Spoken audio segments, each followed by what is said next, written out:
Hello friends, जय माता दी। कैसे हैं आप सब? दोस्तों, पति पत्नी का रिश्ता बहुत ही नाजुक सा होता है। गाड़ी के उन दो पहियों के समान होता है, जो कि आपको भी पता है कि अगर एक पहिया अगर ट्रक का हो जाए और एक साइकिल का हो जाए तो गड़बड़ हो जाती है। इसको मैनेज करके चलना पड़ता है, या तो दोनों पहियों को साइकिल का बनाना पड़ता है या फिर दोनों को ट्रक का बनाना पड़ता है। जब तक शादियां नहीं होती है तब तक क्या होता है, क्या बोलते हैं, जब शादी होने वाली होती है और पति पत्नी जब मिलते हैं शादी के पहले तो कैसे बोलते हैं, पहाड़ और पत्थर जैसा अटूट हो रिश्ता अपना, लाख हो हमारे बीच शिकवे गिले, तुम्हारी मोहब्बत के सहारे कटेगी जिंदगी, राह में चाहे कांटा उगे चाहे फूल खिले। पर दोस्तों, साल 2 साल होते होते तक पति पत्नी का साथ ज़िंदगी काटने की तो बात दूर हो जाती है, एक दूसरे को मारने काटने पे उतर जाते हैं। सबसे ज़्यादा इम्पॉर्टेंट क्या है? खुशहाल वैवाहिक जीवन के लिए कई बातें हैं जो बहुत ही इम्पॉर्टेंट होती है, मायने रखती है। वो है आपसी प्यार, सामंजस्य, सामाजिक जो भी आपके आसपास का समाज का एनवायरनमेंट है, परिवार का साथ है, माता पिता का सहयोग है, और उसके साथ ही साथ दोस्तों वास्तु फेंग शुई, जिस घर पे आप रहते हैं उसमें सुख शांति बरकत के लिए बड़ा ही इम्पोर्टेंट होता है। और अगर आप छोटे छोटे उपाय जो आज मैं बताऊंगी वो आप करते रहेंगे तो आपकी मैरिड लाइफ बहुत ही खुशनुमा बनी रहने वाली है। दोस्तों, बेडरूम बहुत ही इम्पॉर्टेंट पार्ट होता है पति पत्नी के रिश्ते का। उसमें तनाव कम करने की जगह होती है। पति पत्नी एक दूसरे के साथ अपना सुख दुख बांटते हैं, दिन भर की बातें शेयर करते हैं। एक दूसरे के बीच में जो रिश्ता है वो बहुत मजबूत होता है। वही जगह है आराम करने की पति पत्नी के लिए, और उस जगह को जीवंत बना के रखना सबसे ज़्यादा आपका आंतरिक स्थान होता है। दोस्तों, निजी स्थान होता है पति पत्नी का। इसके लिए आपको वहाँ पे शांतिपूर्ण वातावरण बना के रखें, वहाँ पे सुरक्षित महसूस करें अपने आप को। जब आप बेडरूम में, अब पति हो चाहे पत्नी हो, जब आप जाएं तो आपको लगे कि वर्ल्ड का सेफेस्ट प्लेस है, वर्ल्ड का बेस्ट प्लेस है। वहाँ पे इतनी सारी पॉजिटिव एनर्जी होनी चाहिए और प्रचुर मात्रा में ताज़ी हवा का वातावरण होना चाहिए।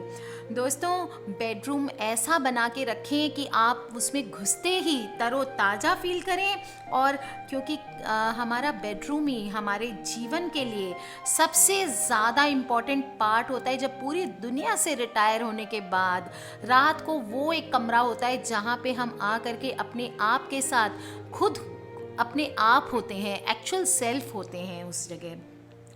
दोस्तों, अगर बेडरूम में तरीके से हर चीज़ को अरेंज करके रखा जाए, तरीके से हर चीज़ को पॉजिटिव एनर्जी का वहाँ पे वास कर दिया जाए, तो हस्बैंड वाइफ का रिलेशन इतना एक्साइटिंग हो जाता है और इतनी इतनी मज़ेदार हो जाती है कि आप खुद सोचेंगे कि हमारी ज़िंदगी में खुशियों की बहार आ गई है।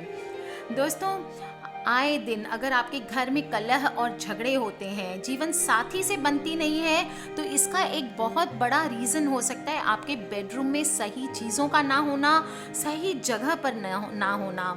इसको थोड़ी बहुत आप फेर बदल करके अपने जीवन में खुशियों की बहार ला सकते हैं। वास्तु शास्त्र को कई लोग बोलते हैं ये टोना टोटका है, धार्मिक आस्था है, लेकिन ऐसा कुछ भी नहीं है दोस्तों। ना तो इसमें पूजा पाठ होता है, ना तंत्र मंत्र होता है। वास्तु में सिर्फ डायरेक्शन, दिशाओं का महत्व होता है, और पूरा वास्तु शास्त्र इसी पर निर्भर होता है। दोस्तों, अपने आशियाने को एक अंदाज दे के रखें। दोस्तों, छोटे छोटे उपाय अगर आप करके रखेंगे अपने बेडरूम को, वास्तु है, शास्त्रों में जो भी लिखा है ऐसे रखना चाहिए। थोड़े फ्लावर्स हैं वो रख करके दोस्तों, अगर एक ताजगी का एहसास आप अपने बेडरूम में रोज बना के रखेंगे तो कोई रीज़न नहीं है कि आप पति पत्नी के बीच में कलह होगा। दोस्तों, मैंने एक फिटकरी का उपाय बताया था। सबसे पहले बताऊंगी, अगर आपको लगता है आपके बेडरूम में कुछ नेगेटिव एनर्जी है तो सबसे पहले तो अपने बेडरूम को अच्छे से साफ कर लें, और वास्तु के हिसाब से जो डायरेक्शंस होते हैं वो चेक कर लें कि आपकी पलंग, आपकी जो भी स्टडी टेबल है वो सब अपनी जगह पे है कि नहीं है। इसके बाद मैं आपको बताऊंगी आप अपने बेडरूम में एक्साइटमेंट के लिए और क्या क्या कर सकते हैं। दोस्तों सबसे पहली चीज़ इम्पॉर्टेंट होती है बेड। बेड आप ध्यान रखें कि वास्तु के हिसाब से पलंग दक्षिण या दक्षिण पश्चिम दिशा में होना चाहिए। पलंग को दक्षिण दिशा की दीवार के साथ लगा के रखें तो बहुत अच्छा होता है। और सोते समय सिर दक्षिण की ओर और पैर उत्तर की ओर होने चाहिए। पलंग दीवार के एकदम बीच में होना चाहिए यदि पलंग बेडरूम में एकदम सही रखने की दिशा है। पलंग के बाद हम आते हैं स्टडी टेबल पर। आजकल स्टडी रूम बनाने का चलन सबका खत्म हो चुका है दोस्तों। स्पेस की कमी की वजह से लोग अपने बेडरूम में ही स्टडी टेबल बनवा लेते हैं, स्टडी कॉर्नर बना लेते हैं। और ध्यान रखें आप जब भी स्टडी कॉर्नर पे बैठे उसका मुख हमेशा पूरब की तरफ होना चाहिए। दोस्तों बात आती है इसके बाद शो पीसेज और पेंटिंग्स की। बेडरूम में रामायण, महाभारत, किसी भी प्रकार के लड़ाई के दृश्य, जो भी आर्टिस्टिक टाइप की इस तरह की पेंटिंग्स होती है, बहुत दुखी लड़की जैसे मोनालिसा वगैरह है, इस तरह की रोते हुए व्यक्तियों की मूर्ति, जानवरों की मूर्ति, राक्षसों की मूर्ति, जानवर जैसे सांप, गिद्ध, उल्लू, कौवा, बाज, ये सब की चित्र नहीं लगाने चाहिए। बेडरूम में फूलों की, झरनों की, प्रकृति के मनोरम दृश्य की आप पेंटिंग्स लगा सकते हैं। दोस्तों झरनों की भी पानी क्या है, ठंडक लाता है रिलेशंस में, तो झरनों की भी पेंटिंग्स को आप अवॉइड करें। वास्तु के अनुसार पेंटिंग्स की सही दिशा उत्तर दिशा है। दीवार की जो घड़ी है वो भी हमेशा उत्तर दिशा में लगाएं अपने बेडरूम में। और मिरर बेडरूम की एक बहुत खास ज़रूरत है। मिरर हो तो पति पत्नी का रिलेशन ऐसे ही डबल एक्साइटिंग हो जाता है। दोस्तों वास्तु के अनुसार मिरर या ड्रेसिंग टेबल को बेड के सामने कभी नहीं रखना चाहिए। मिरर की बेडरूम में सही दिशा होती है उत्तर पूर्व, यानी कि नॉर्थ ईस्ट, ईशान कोण। इससे घर के सदस्यों के मान सम्मान में बढ़ोतरी होती है। दूसरी दिशा में मिरर लगाना अशुभ माना जाता है, इग्नोर करें। बेडरूम के जब हम दरवाजे की बात करें तो वास्तु के अनुसार कभी भी बेड के सामने नहीं खुलना चाहिए, हमेशा अंदर की ओर खुलना चाहिए। इससे पॉजिटिव एनर्जी घर में आती है। दरवाज़ा हमेशा पूरब में होना चाहिए। वास्तु में गोल शेप वाले दरवाजों को अशुभ माना जाता है, इसलिए चौकोर रखें, ट्राई करें। दरवाजे के साथ साथ खिड़कियां भी पूरब की दिशा में मानी जाती है, अच्छा होता है। यदि आपके बेडरूम में खिड़कियां दक्षिण में या पश्चिम दिशा में हो तो उनको पर्दों से ढक के रखें। दोस्तों अटैच्ड बाथरूम का चलन है, लेकिन वास्तु में माने तो बेडरूम में बाथरूम का कोई स्थान नहीं होता, लेकिन अगर फिर भी है तो उसकी दिशा दक्षिण दिशा होनी चाहिए। दोस्तों कमरे के पूरब में और उत्तर दिशा में खाली स्थान छोड़ें। इन दिशाओं से आने वाली हवा, रोशनी, किसी प्रकार की अड़चन नहीं आनी चाहिए। कोई भारी सामान न रखें। भारी सामान में जैसे सोफ़ा, अलमारी, आप जो भी रखना चाहें वो आप दक्षिण या पश्चिम की दीवार पे रख सकते हैं। दोस्तों जो होना होता है वो तो होकर ही रहता है, फिर भी हम चाहें तो अपनी ज़िंदगी को एक्साइटिंग बना सकते हैं। बेडरूम में कुछ प्लांट्स हैं जिनको भी आप रख सकते हैं। दोस्तों फेंगशुई के अनुसार लाल रंग के गुलाबों का गुलदस्ता आप अपने बेडरूम में रख सकते हैं और उसको रखने का सही स्थान है दक्षिण पश्चिम का कोना, यानी कि साउथ वेस्ट कोना। दोस्तों लव बर्ड्स, मैंडेरिन डक जैसे पक्षी की फोटोज रखें। इनकी छोटी मूर्तियों का जोड़ा या चित्र आप रख सकते हैं, इससे दाम्पत्य जीवन बहुत ही खुशहाल हो जाता है। दोस्तों बेडरूम में रोमांटिक कलाकृतियां लगाएं। आप चाहें तो राधा कृष्ण की आलिंगनबद्ध तस्वीर भी लगा सकते हैं और ये बहुत ही लाभदायक और एक्साइटिंग होता है। दोस्तों जो भी नवविवाहित हों उनका बेडरूम हमेशा ट्राई करें दक्षिण पश्चिम दिशा में होना चाहिए, यानी नैऋत्य कोण के में होना चाहिए। अगर ऐसा संभव ना हो तो दक्षिण या पश्चिम में भी बेडरूम बना सकते हैं। सोते समय सिरहाना कभी भी उत्तर दिशा की ओर नहीं रखना है, क्योंकि ऐसा करने से चुंबकीय ध्रुव परस्पर विकर्षण करते हैं, नींद में बाधा आ सकती है। और पूर्वोत्तर दिशा में कभी भी बेडरूम नहीं रखना चाहिए, स्पेशली विवाहित लोगों का। इस दिशा में जल तत्व की प्रमुखता रहती है, जो वंश वृद्धि के लिए अनुकूल नहीं होती है। दोस्तों बेडरूम के लिए हमेशा हल्के और ब्राइट यानी आंखों को सुकून देने वाले रंगों का चुनाव करें। साथ ही पति पत्नी को एक दूसरे के पसंद का ध्यान रखना बहुत ज़रूरी होता है। हल्का पिंक, येलो, ऑरेंज, रेड और पर्पल कलर नव दंपति के जीवन में खुशियाँ ला सकते हैं, जबकि काला रंग, डार्क ग्रे, ब्राउन कलर ये रूम अपने बेडरूम्स में भूल से भी ना कराएं। अगर आपने कराया हुआ है दोस्तों तो इसको हटवा दें, वॉलपेपर लगवाया है तो वॉलपेपर हटवा दें। और अगर बाथरूम है, आपके बेडरूम में अटैच बाथरूम है तो ध्यान रखें कि हमेशा उसका दरवाज़ा बंद रहे। खिड़की के नीचे कभी भी बेड ना रखें और इस बात का ध्यान रखें कि बेड के दोनों तरफ कचरा इकट्ठा ना करके रखें। दोस्तों सीलिंग फैन या सीलिंग बीम जो होती है उसके ठीक नीचे ना सोएं। और अगर दाम्पत्य सुख बढ़ाना चाहते हैं दोस्तों आप, तो बेडरूम के दक्षिण पश्चिम जो कोना है उसमें क्रिस्टल ग्लास के बने हुए जो झूमर होते हैं यानी कि झाड़ फानूस जिसको बोलते हैं, उसमें रेड बल्ब लगा के उसको हैंग करें। दोस्तों अपने बेडरूम के दक्षिण पश्चिम भाग में हमेशा पृथ्वी या अग्नि से जुड़े हुए रंगों का इस्तेमाल करें। पर्दे, कुशन, खिड़कियां आदि में भी पिंक, मरून, रेड, ऑरेंज इस तरह के कलर्स, सैफरन, ये सब कलर्स का यूज़ करें। आपकी लाइफ में ब्राइटनेस आएगी। दोस्तों एक ही गद्दे पे सोना चाहिए। पति पत्नी को वास्तु के अनुसार डबल बेड का गद्दा रखें। 2 सिंगल बेड प्लीज़ अगर है तो उसको फेंक डालें। पैसे का लालच ना करें और वो भी फुल साइज़ का एक गद्दा रखें ताकि दोनों मिलके एक साथ सो सकें। 2 गद्दों का इस्तेमाल करना वैवाहिक जीवन के लिए सही नहीं माना जाता है। और बेडरूम के पलंग और ज़मीन के बीच का अंतर हमेशा ध्यान रखें, 4 से 6 इंच का मिनिमम होना चाहिए ताकि पलंग के नीचे सफाई हो सके और एनर्जी घूमने की जगह मिल सके। दोस्तों अपने बेडरूम में कभी भी नदी, तालाब, झरने की तस्वीर न लगाएं।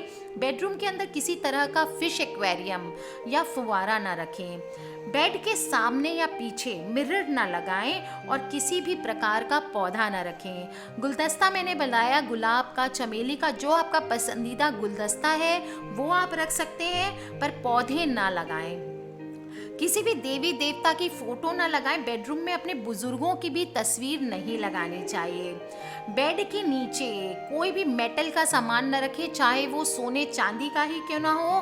पुराने कागजात, फाइल, खिलौने, चप्पल, जूते आदि भी पलंग के नीचे नहीं रखने चाहिए। अगर आपके घर में पालतू कुत्ता है तो उसको भूल से भी अपने बेडरूम में ना लाएं। दोस्तों बेडरूम में टीवी, फ्रिज या कंप्यूटर रखने का भी दोष आता है, पर आजकल तो सब लोग रखते हैं। और अगर रखना चाहते हैं तो ध्यान रखें हमेशा इन चीज़ों पर कवर लगा के रखें। दोस्तों अपने बेड पर अगर कोई गेस्ट आते हैं, चाहे कितना भी इम्पोर्टेंट है वो, उसको अपने बेड पर ना सोने दें। और ध्यान रखें ऐसी चीज़ों का इस्तेमाल ना करें जो अलगाव दर्शाती है, जैसे छत पर बीम होना, बेड पर 2 अलग अलग गद्दे होना, ये बिल्कुल भी ना करें। इससे रिश्तों में तनाव बढ़ता है। दोस्तों हर 6 महीने में अपने जो बेड होता है या तकिए होते हैं, बेड का साइड को घुमा देना चाहिए। जैसे एक तरफ से अगर बेड रखा हुआ है तो बेड की साइड्स को घुमा दें। हो सके तो इन सब में धूप की रोशनी लगाएं, अच्छे से झड़क के। हो सके तो इनके कवर्स चेंज करा सके तो कवर्स चेंज करा दें। एटलीस्ट पिलोज़ को तो अच्छे से हर 6 महीने में खूब अच्छे से धूप दे करके फ्रेश कवर अगर हो सके तो चेंज करवाने चाहिए। रात को अगर आपको प्यास लगती है तो पति पत्नी के बीच में सिर्फ एक पानी की बोतल रखें। और बेडरूम में अगर पति पत्नी में लड़ाई झगड़ा ज़्यादा होता है तो रात को सोने के पहले गूगल की धूप जला लें। आप पानी में नमक डाल करके पोंछा भी करवा सकते हैं। और शाम होने पर कमरे की लाइट ऑन करके ही कमरे में जाएं, क्योंकि अंधेरे में नेगेटिव एनर्जी का वास होता है। दोस्तों पति पत्नी की बड़ी सी हंसती हुई तस्वीर रूम के दक्षिण पश्चिम कोने में लगाएं। इससे आपके रिश्ते में हमेशा मिठास बनी रहेगी। और नव दंपत्ति के बेडरूम में हल्के वुडन फर्नीचर्स का इस्तेमाल ज़रूर करें। दोस्तों, आप जब भी अपने बेड को सजाते हैं, इस तरह सजाएं जिससे सोते समय आपके पैर के ठीक सामने या आपके सिर के पीछे कोई दरवाज़ा ना हो।